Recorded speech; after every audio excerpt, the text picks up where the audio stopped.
Once upon a roller skate. Where shall I start? It's hard to tell this story, so I'll speak it from my heart. I've got some truths to share, for some it's hard to see, 'cause this story has its roots in white supremacy. For those without a clue, I'ma give you definition. White supremacy makes rules, defines who has permission, ranks humans by their skin. Anglo-Saxons made it right, wielding power over others because their skin is light. It's the reason race exists. It's the founding of this nation. It's the privilege they claimed to force down subjugation. But they took it way too far, and those they labeled black were the targets of their hatred, their cruel racial attacks. It justified slavery. For them, that was okay. Forcing others into labor was the freedom of the day. Brutalizing slaves, tearing up whole families, conditioning to accept inferiority. But the fear that whites lashed out bounced back into their souls. So now here's the story, the one that must be told. 1831, this guy, his name was Nat. He got his peeps together 'cause they was tired of that. His last name was Turner, but he didn't have a burner. So with some knives and some muskets, they brought about the murder. Their enslavers, while they slept, took their final breath. The killing of the masters was done by the oppressed. Even though he'd been enslaved, Nat could read and Nat could write. He led the first rebellion and it terrified the whites. So they brought in a militia and lynched him in the street. Then they passed a law forbidding blacks to read. Now you might be wondering, where's the skating fairy tale? Well, I had to set the backdrop so you understand the spell.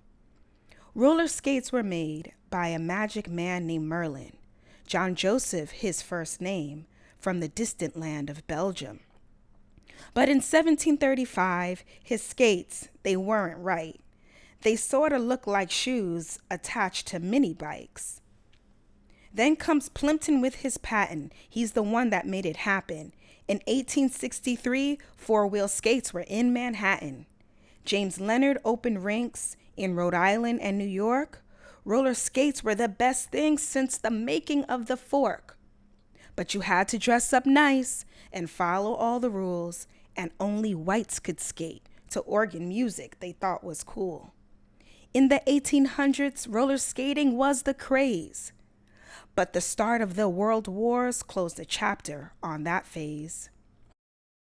It wasn't till the 40s when the soldiers came on back. The Second World War had them feeling out of whack. Roller skating was encouraged to help recovery, a way to handle stress and manage PTSD. But blacks had fought too. World War II was won with them. So imagine how they felt to be denied as veterans. They couldn't skate in rinks, couldn't get good paying jobs. The spell of Jim Crow laws had black people feeling robbed. So in 1946, some blacks and whites got together. It was time to change the weather, the climate of racist terror. CORE, the group was called. They demanded more improvement, and the actions that they took launched the civil rights movement. Employing nonviolent tactics in the city of Chicago, they staged protests and sit-ins, and many more would follow. It was the fight to roller skate, to be allowed in roller rinks, that brought to rise great leaders like Dr. Martin Luther King. The segregation of those times made some people really think. A Cleveland man with a clever plan opened the first black-owned roller rink. The year was 1942. Plamour, that rink was called, and it wasn't just for skating. They had boxing, concerts, and cabaret balls. The musicians of the times, like Frankie Lyman and B.B. King, performed at the roller rink. It was the place where stars would sing. Even social problems, like juvenile delinquency, were solved with roller skating once youth learned to compete. But the 1960s, they were rough. Huff riots broke out in towns. Cleveland's Platmore roller rink was burned down to the ground.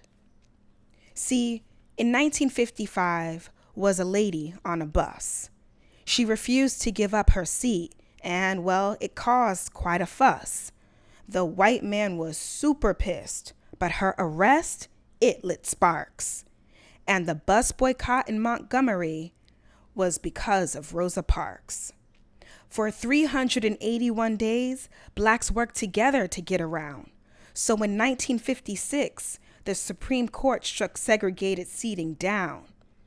Dr. King Jr. was a speaker, inspiring those far and near, and a young man named Ledger Smith grabbed his skates so he could hear. He skated 685 miles from Chicago to D.C. The 27-year-old traveled 10 days just to hear I Have a Dream in 63. Desegregation was elation, spreading across the nation. Their solidarity had worked. They changed the situation. Blacks could skate in rinks. They'd finally won the right. But not so fast, Willis. They only got one night.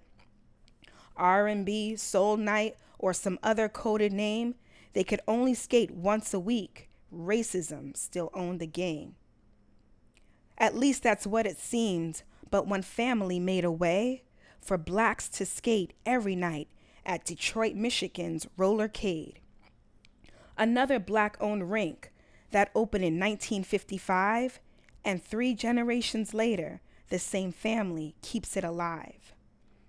Roller skating rinks were sanctuaries for our culture, a place for us to unite and celebrate one another. America takes its cues from the styles that we make, and this is especially true when it comes to roller skates. We made it funky, and it really started cooking, skating mixed with disco right in the heart of Brooklyn. The birth of roller disco started in the 70s, and it crossed over into the mainstream with places like the Roxy. It was cool and it was chic, and there really was no other, like Empire Rolling Rink and the legendary Bill Butler. He's one of many who can take a claim to fame, yet every black city has skate heroes they can name. They've got moves to match, like JB Skating named after James Brown. Credit isn't always given, but the skate tricks are still around. From Houston to Oakland, Atlanta, D.C., New Jersey, Philadelphia, Detroit, and Miami. Roller skating is a lifeline, a pulse that never stops. And roller rinks are the places that protected baby hip hop. See, in 1994, U.S. Congress hated rap. They condemned the voice of youth, thought the music to be crap. Radio stations wouldn't play, they bleeped the words all day. Even MTV wasn't ready to be that black. But Skateland USA, which opened in LA, was the first place for rappers, a stage for the DJs. I'm talking Eazy-E and NWA, Eric B. and Rakim, Ice Cube, Roxanne Shante. They traveled across the nation. It was called the roller circuit. And a rapper could blow up if they knew how to work it. To penetrate the ears, they had to go where people skated. And now look at hip hop. It's everywhere, and it's amazing. Everybody skated. For us, the rinks were home. Even feuding gangs respected this safety zone. But the spell had not been broken. White supremacy was lurking. And sure enough, it reared its ugly face.